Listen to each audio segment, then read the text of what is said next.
नमस्कार, मी मनाली. आपण पाहताय न्यूज 18 लोकमत. बातमी 36 जिल्ह्यांची पाहणार आहोत. मात्र आता एक ब्रेकिंग बातमी आहे. जितेंद्र आव्हाड यांना पोलिसांनी नोटीस बजावली आहे.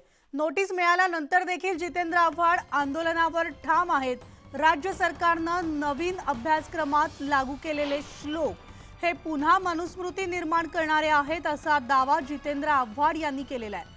दरम्यान महाडमधील छत्रपती शिवाजी महाराजांच्या पुतळ्याला पुष्पहार अर्पण करून आव्हाडांनी डॉक्टर बाबासाहेब आंबेडकरांना अभिवादन केलंय आणि त्यानंतर क्रांती चौकात जाऊन आव्हाडांनी मनुस्मृतीचं दहन ते करणार आहेत. पोलिसांनी कितीही नोटीस बजावली तरीही आंदोलन करणारच, अशी भूमिका आमदार जितेंद्र आव्हाड यांनी घेतली आहे.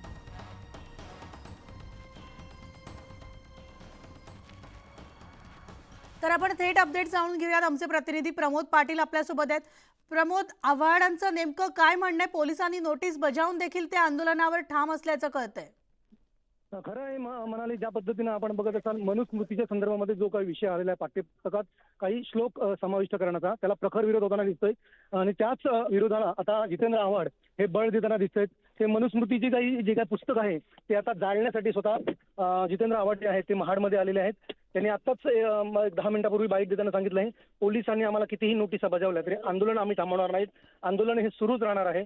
त्यामुळे आता त्यांनी छत्रपती शिवाजी महाराजांच्या पुतळ्याला पुष्पहार अर्पण केलं. त्याच्यानंतर चौदार तळ्यावर येऊन त्यांनी डॉक्टर बाबासाहेब आंबेडकर यांना अभिवादन केलंय आणि आता महाडच्या क्रांती चौकात जाऊन ते आता आंदोलन करणार. त्या ठिकाणी शेकडो मनुस्मृती विरोधक त्या ठिकाणी आहेत आणि त्यांच्या समवेत ते आता परत जाणार आहेत. मात्र हे पाहणं महत्वाचं असेल की आता पोलिसांनी ज्या पद्धतीनं यांच्या आंदोलनाला नोटीस बजावलेली आहे, पोलीस त्या ठिकाणी प्रचंड मोठ्या प्रमाणामध्ये फौजफाटा तैनात करण्यात आलेला आहे. ते आता पुस्तक जाळतात किंवा नाही जाळतात किंवा त्याला पोलीस काय अडथळा आणतात किंवा काय होतं याकडे, या भूमिकेकडे संपूर्ण राज्याचं लक्ष लागून राहिलं. आता काही क्षणानंतरच जे जितेंद्र आव्हाड आहेत ते आता या क्रांती चौकामध्ये दाखल होणार आहेत. तत्पूर्वी न्यूज 18 लोकमतशी बोलताना त्यांनी एक महत्त्वाचं विधान केलंय की या आंदोलनामध्ये छगन भुजबळ जे आहेत, मंत्री जे आता अजित पवार गटाकडे आहेत, ते आमच्या या आंदोलनामध्ये सक्रिय सहभाग घेतील, अशा प्रकारचे त्यांनी वक्तव्य केलंय. त्यामुळे हे आंदोलन आता मोठे होताना दिसतोय. काही क्षणामध्येच जितेंद्र आव्हाड हे क्रांती चौकामध्ये पोहोचतात. म्हणाली.